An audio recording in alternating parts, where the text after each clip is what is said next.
Ok, então amigos, estamos de novo aqui na Fiocruz para falar sobre segurança de acervos, agora com Antônio Gonçalves da Silva, que é engenheiro químico do Arquivo Nacional e é mestre em ciência florestal pela Universidade Federal de Viçosa.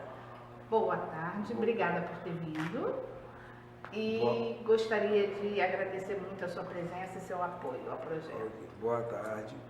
Eu gostaria de agradecer o convite de participar dessas sessões de entrevista, e eu acho que isso vai esclarecer muito os técnicos da área de conservação e as instituições, fazendo com que elas tenham em mão esses vídeos para poder tirar suas dúvidas no momento dos seus trabalhos, das ações de conservação dos acervos. Obrigada, Antônio. É o que a gente pretende, né? Vim contribuir cada vez mais para a nossa área, que já está aí batalhando há mais de 50 anos pela preservação dos nossos acervos. Bem, para começar, deixa eu te explorar um pouco, porque eu sei que você é bem sugado aí pelo Brasil, roda bastante pelo país. Vamos lá, o que seria biodeterioração? A biodeterioração é a degradação do acervo causada por organismo vivo.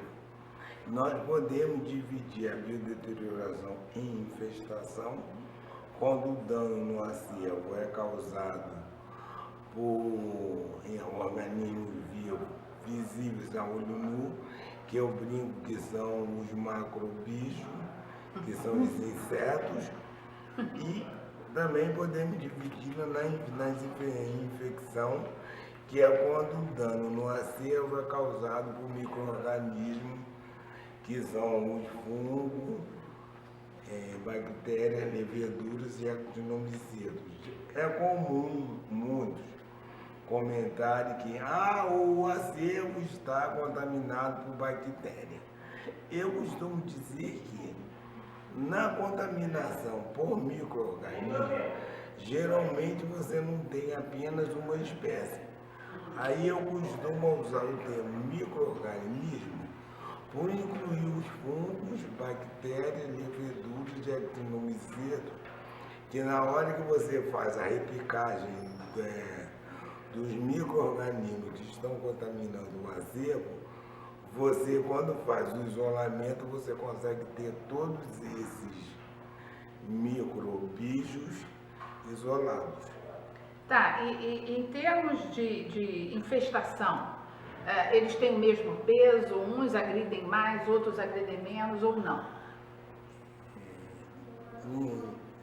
Entendo.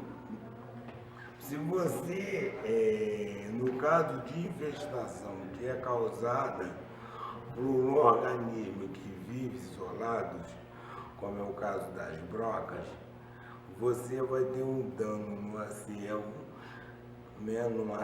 menor. Mas no caso de você ter dano formado pelo que a gente chama de insetos sociais, que é o caso do cupim, como os insetos sociais eles vivem em colônia, ou seja, um dano causado por cupim, que não vai ser um dano causado por um cupim, vai ser um dano causado pela colônia. E se essa colônia for de cupim de solo, que o cupim de solo ele vai estar fora do acervo, e no acervo ele vai fazer uma coluna, ele só vai ao acervo procurar seu alimento. Que eu falo, se o cupim come madeira, que é constituída por carboidratos, mais lignina e outros produtos, eu digo que acervo em papel para cupim é filé mignon. Então ele vai pegar e degradar esse acervo muito mais. E no caso de cupim de solo, o dano é muito mais rápido. A gente vê no Brasil vários exemplares de biblioteca completamente rendilhados por danos causados por broca, porque a gente tem que pensar que nossos acervos ficou por anos, em alguns acervos, até por décadas, sem manuseio, parado lá, sem manuseio, sem higienização, sem nenhuma preocupação com a conservação.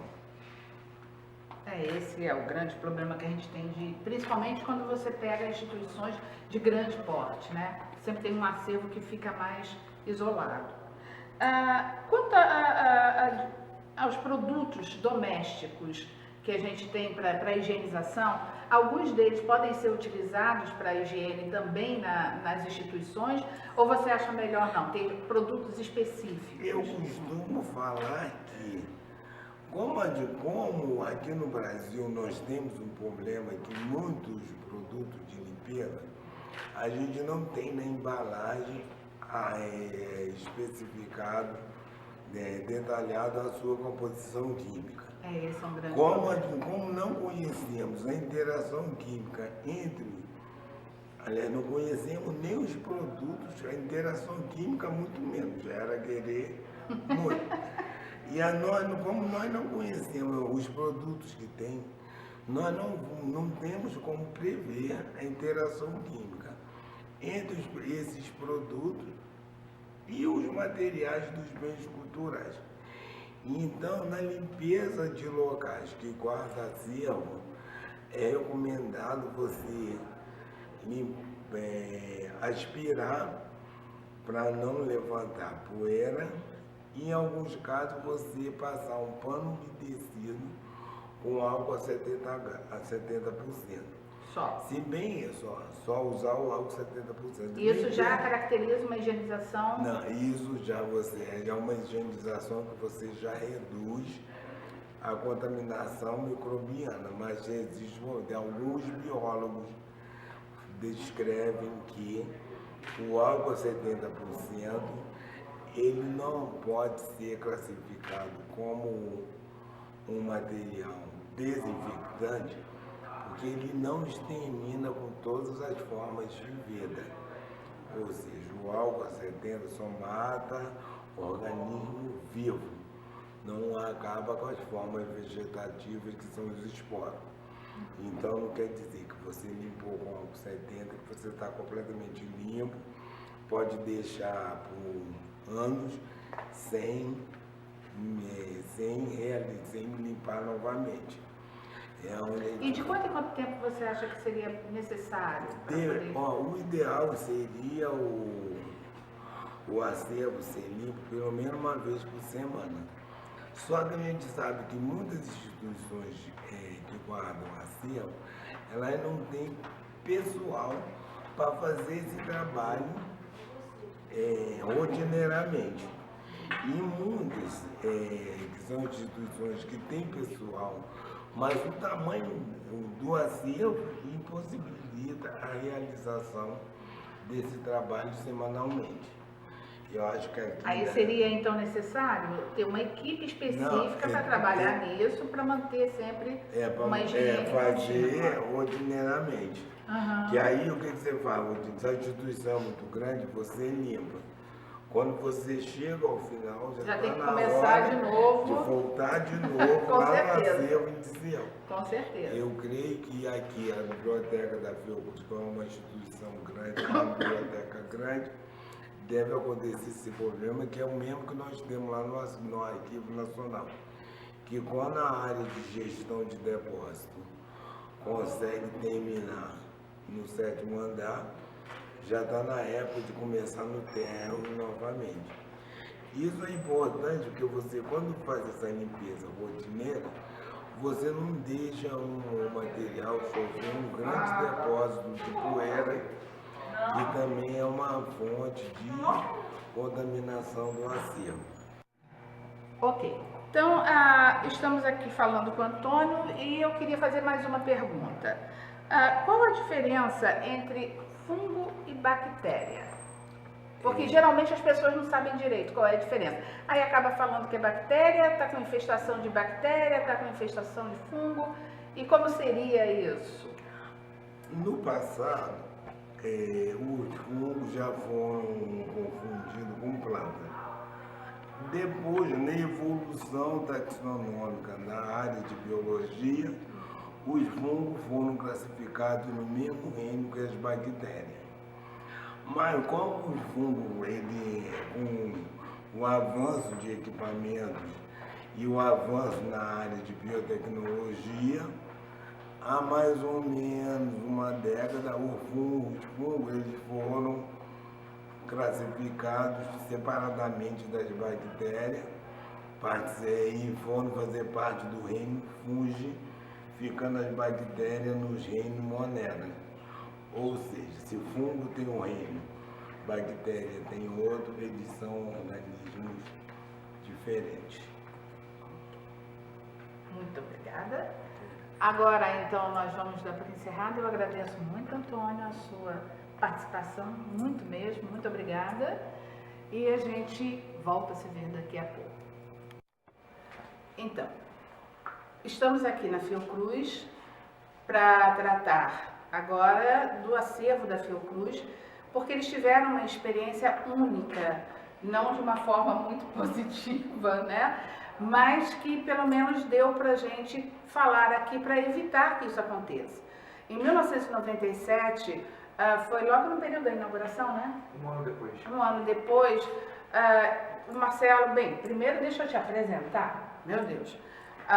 Nós estamos aqui com o Marcelo Lima, ele é mestre em Bens Culturais e Projetos Sociais pela Fundação Getúlio Vargas e é o responsável pela preservação dos acervos aqui da Biblioteca Central da Fiocruz. Primeiro, boa tarde, muito obrigada por estar aqui com a gente. E como eu estava falando, em 1997 o prédio sofreu uma infestação, assim que se diz? Pois é, uma infestação de fungos, bactérias... Mais fungos. Mais fungos, em que foi generalizado por toda a área da biblioteca. Não só no acervo, mas como por todos os móveis, estava completamente alastrado. Então, em cima disso, nós estamos aqui não para falar sobre esse assunto, porque está muito discutido, o Marcelo vai comentar rapidamente, mas o que eu quero principalmente é mostrar que como isso está sendo evitado no dia de hoje, quais as medidas que foram feitas para poder minimizar esse risco aqui na biblioteca. Boa tarde, Solange. Muito obrigada por estar com a gente. Antes de mais nada, agradecer o convite para participar do seu canal. Eu acho que é uma iniciativa muito bacana, uma possibilidade que quem está em casa não tem acesso a esses profissionais, então é uma forma de levar um pouquinho do nosso conhecimento, da nossa experiência para as pessoas e contribuir de uma forma significativa. Parabéns pela iniciativa. Obrigada. Com relação ao ataque fúngico que aconteceu aqui na biblioteca, em meados de 2006, a biblioteca só foi reaberta totalmente em fevereiro de 97, né? É bom deixar claro que eu não fazia parte do corpo funcional aqui da Fiocruz, eu entrei em 2012 e foi um ano após a inauguração desse prédio, dessa biblioteca que é considerada uma das maiores bibliotecas da América Latina. Eu sei, tem um acervo fantástico. Na área de ciências biomédicas. Sim. E tem obras raras, mas só não fica aqui. Sim, exatamente. Essa é a Biblioteca de Manguinhos, a Biblioteca Central, mas o acervo é o mesmo da Biblioteca de Obras Raras. Né? Por questões de espaço, o acervo foi crescendo imensamente. Nós temos coleções periódicas assinadas há mais de 100 anos. Então, foi criada a seção de obras raras. No terceiro andar do castelo fica a biblioteca só com as obras raras. Né? O nosso marco temporal é 1930. Então, as obras publicadas até 1930 ficam no castelo e as outras obras aqui por questões de espaço. Né? Então vocês têm bastante coisas aqui ainda que são bem significativas Sim, contra a raridade. Sim, sim. A gente encontra ainda obras desse período anterior. Né? Sim. E aqui nós temos por volta de 1 milhão de itens. Então, são 2 armazéns na parte de cima, embaixo temos a seção corrente de periódicos, referência e livros. Aproximadamente 1 milhão de itens. E eu recuperei esse artigo, até eu queria deixar essa referência, que se alguém quiser buscar em casa, Contaminação Fúngica do Acervo da Biblioteca de Manguinhos, da Fundação Oswaldo Cruz. É de autoria de Maria Elide, Regiane Ramos e Eliana Coutinho. Eu dei uma lida onde recuperei esse artigo e elas fizeram um trabalho bem interessante aqui. Foi consultada uma empresa para fazer a consultoria do ambiente, para verificar as causas desse ataque. Enfim, resumidamente, o grande problema foi a questão do ar-condicionado. Né? o Mapone é um sistema de ar-condicionado, que a oscilação de temperatura foi Foi um muito fim de grande. semana, né? Sim, É. foi no fim de semana, se eu não me engano, era uma época de feriado. Então o ar-condicionado parou, a troca de temperatura é muito grande, e eu recuperei algumas fotos e a gente consegue ver todas essas paredes de vidro, todas com pingos d'água, enfim. Então a umidade foi muito grande. As bancadas todas com, Sim. com fungo. As pessoas disseram que quando chegaram tinha fungo no lápis, na caneta, nos mobiliários, no computador, enfim, todo o prédio foi interditado, né? Porque os fungos eles não atacaram só os livros, eles atacaram praticamente todo o ambiente da biblioteca, né? E foi muito bacana porque, assim, é um desastre, né? É uma catástrofe, mas eu acho que a gente tirou coisas bem positivas. Com né? certeza, acredito. Principalmente as parcerias que foram realizadas na época, está descrito aqui no seu que eu estou dizendo. Foi feita uma parceria com o IOC, Instituto Oswaldo Cruz, com o setor de micologia. Isso foi bom para vocês, Sim, porque vocês com têm todo um certeza. contexto no entorno que deu para acessar, né? Então dá mais sedimento a vocês. Sim, inclusive eles falam isso na consultoria, né? Por estarmos numa área de pântano, próximo ao mar, existe uma série de fatores, né, que contribuíram. Não foi só a questão do ar-condicionado, mas a questão maior foi a questão do ar-condicionado. E com relação ao ataque de fungos, porque ele está sempre associado, né, o descontrole de umidade e temperatura e a sujidade. Vale lembrar que em 1996, quando o acervo veio para esse prédio, nós já tínhamos a seção de preservação. Sim. Então o acervo já era cuidado. Sim. Mesmo com o acervo tratado, a questão da umidade e temperatura, elas são tão importantes que mesmo com todo o controle, a gente teve essa catástrofe, mas eu acho que valeu a experiência. Com certeza. Enfim, quem quiser E o recuperar trabalho, eu esse sei artigo- que o trabalho que era feito pela equipe de conservação era muito bem estruturado. Não vejo que isso tenha sido ocasionado por qualquer problema nesse sentido. Mas de lá para cá, o que vocês têm feito em termos de higienização ambiental, do acervo? Como é que vocês trabalham esse tipo de condicionamento aqui? Então, eu coordeno a seção de preservação. O ICICT, nós somos ligados à gestão de acervos bibliográficos. O ICICT, ele faz a gestão da rede de bibliotecas da Fiocruz. São aproximadamente 14 bibliotecas. 9 aqui e outras fora, né? Nós temos biblioteca em Brasília, Salvador, Recife, Manaus, enfim. E nós fazemos a gestão de preservação dessas bibliotecas. Nossa, é uma gama e tanto tem de variação de temperatura, de clima. É um problema sério, né? O que nós fizemos? A gente fez dessa biblioteca como se fosse um laboratório, né? Aqui nós temos um laboratório onde a gente aplica conservação preventiva, tá? Então, eventualmente, a gente trabalha com higienização, com acondicionamento, encadernação, reparos, reconstrução do suporte, mas o forte do nosso trabalho é a conservação preventiva, né? Até porque, para cuidar de tantos acervos, a gente tem que investir na conservação preventiva para evitar que os itens precisem de restauração ou de intervenção. Esse é o lema, então, de vocês, né? O mínimo possível de intervenção direta. Sim, com a questão da conservação preventiva, né? Agora não dá para fugir da questão dos reparos, porque nós estamos em uma biblioteca aberta, nós recebemos material quase que diariamente, então eventualmente, pelo manuseio, os livros mais correntes se estragam. Muitos livros chegam já da editora, quando você abre, eles já soltam, enfim. Além do que, vocês têm uma grande procura aqui do acervo de vocês. A pesquisa aqui é muito grande, né? Vocês têm uma gama de pesquisadores, tanto interno quanto externos, que são um número significativo. Sim, a gente tem um número de usuários muito grande, né, porque a gente é da área de ciências biomédicas e nós temos coleções super importantes de periódicos nacionais e internacionais. Então essa demanda a gente acaba atendendo as pessoas de fora, né? De fora do Rio de Janeiro, de outros estados e até de outros países, de fora do Brasil.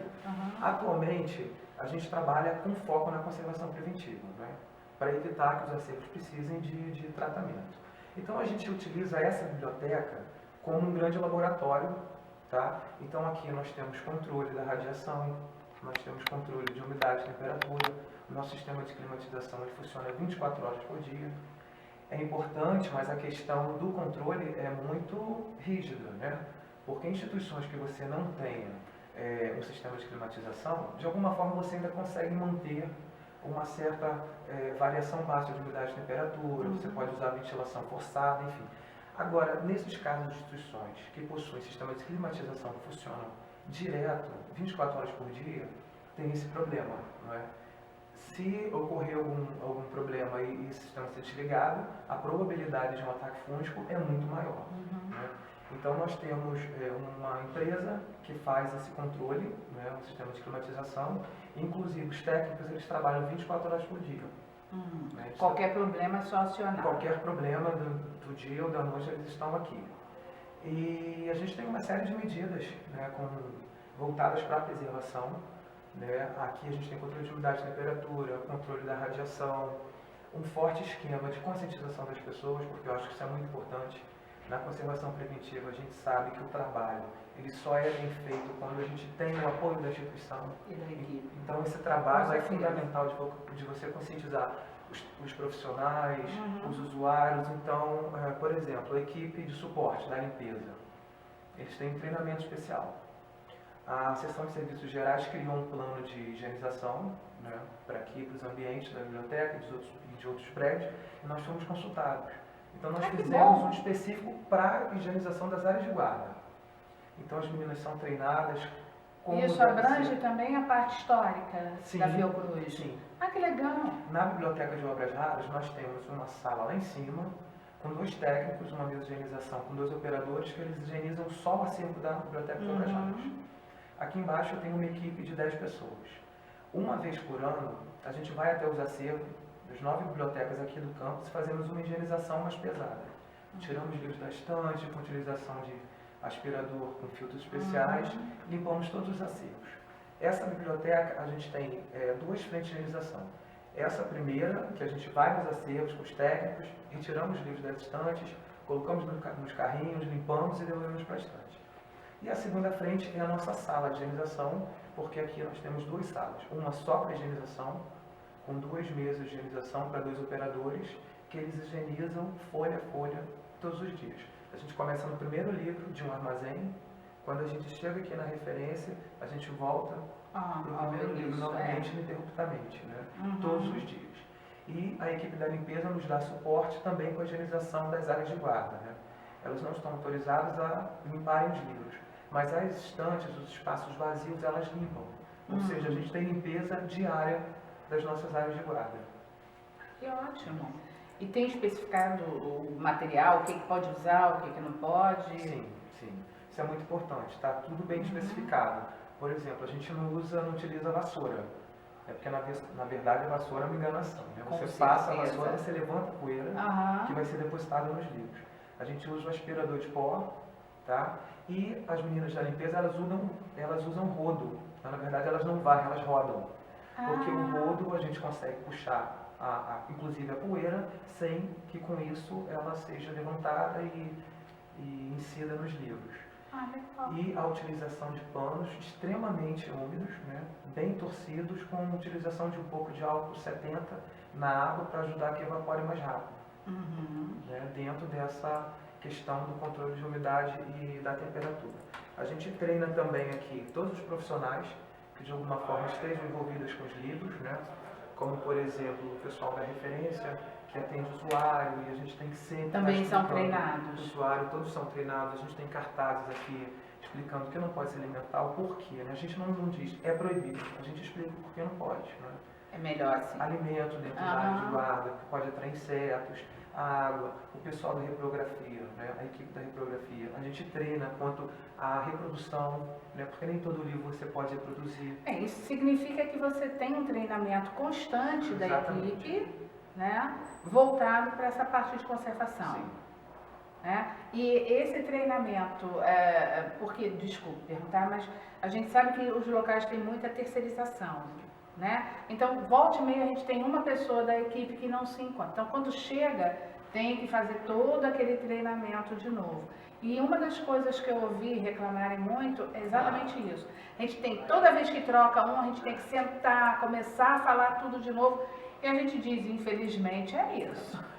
Então, tem duas coisas que você pode fazer. Uma, ou você evita que troquem aquele, né? Você especifica que aquele foi treinado e ele fica. Ou então você vai fazer constante treinamento. Sim, isso é uma questão muito importante, né?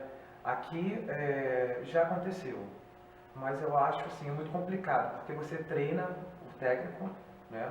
O pessoal da limpeza tem um treinamento especial, porque as áreas de guarda, elas merecem uma atenção especial quanto à limpeza, não é a limpeza das áreas comuns, né? Existe toda uma gama de procedimentos que são necessários e a gente treina essas pessoas, tá? No caso da troca, a gente pede, a gente conversa com os prepostos, enfim, e com os representantes das empresas que não troquem as pessoas responsáveis pelas limpezas da área de guarda. Agora, com esse plano de limpeza dos serviços, da seção de serviços gerais, a gente tem um protocolo só para a limpeza das áreas de acervo. Então, independente das pessoas que eles mandem, eles vão ter que respeitar aquele plano, porque eles vão ter acesso antes. Tá, você já tem tudo elaborado, Exatamente. passo a passo de Sim. como tem que ser feito. Isso é ótimo. Elas já vêm treinadas como tem que trabalhar. E a partir do ano que vem, o nosso projeto é usar toda a experiência dessa biblioteca, que se enquadra dentro dos modelos ideais, né, com todos os controles, enfim. A gente tem uma série de parcerias aqui, a gente realiza a dedetização 2 vezes por ano, temos barreira química em volta do edifício. Tem cupim de solo aqui? Sim, sim, a gente controla as colônias no entorno. A gente tem uma relação também muito boa com o pessoal da jardinagem, com a questão da segurança. Então eu estou lá fora, eu vejo que uma árvore está muito próxima do prédio, eles já acionam, eles vão lá, cortam aquele galho, a gente tem que pensar, pode ter uma tempestade, cair um raio, enfim, e quebrar uma janela, um telhado, e aí a gente pode ter um problema. Então a gente já se antecipa, não só com a questão da higienização, mas com todas as questões. E ano que vem eu pretendo visitar essas bibliotecas fora do Brasil, fora do Rio de Janeiro, em outros estados, realizar um plano de conservação. Na rede da Fiocruz? Na rede de bibliotecas. As outras bibliotecas que estão sim. vinculadas aqui à Fiocruz. Sim, elaborar um plano de conservação integrada que sirva como um documento para todas as bibliotecas. A gente está em curso com um projeto que é muito bacana, que é uma rede de comunicação que a gente está abrindo entre as bibliotecas da rede. Nós abrimos um canal de comunicação e eu estou inserindo representantes das bibliotecas. Não só os bibliotecários, mas os técnicos, enfim, as pessoas que de alguma forma estejam ligadas a acervos. E a gente vai mandar informes semanais sobre preservação. Ah, legal. E as dúvidas que as pessoas tiverem, elas mandam para esse canal e todo mundo recebe. Então, situações que uma biblioteca já resolveu, porque os problemas são comuns. Claro, a gente troca as experiências. Então, é o que eu chamo de uma educação e preservação. Então, eu acho que isso é muito bacana. Eu não acho que o bibliotecário ele tem que ser conservador e restaurador, mas eu acho que ele tem que saber o mínimo dos fatores para poder lidar com acervo. Afinal de contas, ele está lidando com acervo constantemente. E a gente verificou que ele é o primeiro que recebe, né? E a gente verificou que a nossa atuação está sendo muito mais efetiva porque a gente tem o apoio dos colegas, né? Porque não adianta a gente fazer um trabalho sozinho. A preservação envolve os acervos, então a gente tem que ter em mente o que? Nas bibliotecas, o que é mais importante aos acervos? Não é só a minha responsabilidade conservador e restaurador. É a responsabilidade de todas. A salvaguarda do patrimônio cultural para gerações futuras depende só de nós, depende de todos. Então a gente está tendo uma contribuição muito bacana dos profissionais e ano que vem eu acho que a gente já vai escrever alguma coisa sobre esse canal de comunicação. Ah, legal, Marcelo.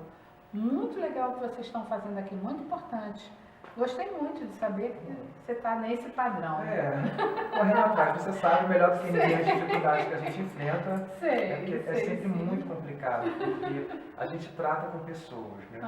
Então, às vezes, você tem que conscientizar o colega de trabalho, olha, a gente tá mas eu acho. Sim, tem isso. A gente tem que conscientizar, olha, tá frio porque a gente tem um controle de umidade e temperatura, tem que se manter nisso. Mas aí, se você conversa com o colega, você explica, ele acaba te suaviza um pouco mais. Traz o casaquinho de casa, coloca na cabeça. Deixa aí! Cada semana você deve troca. Tem que ser assim, não adianta.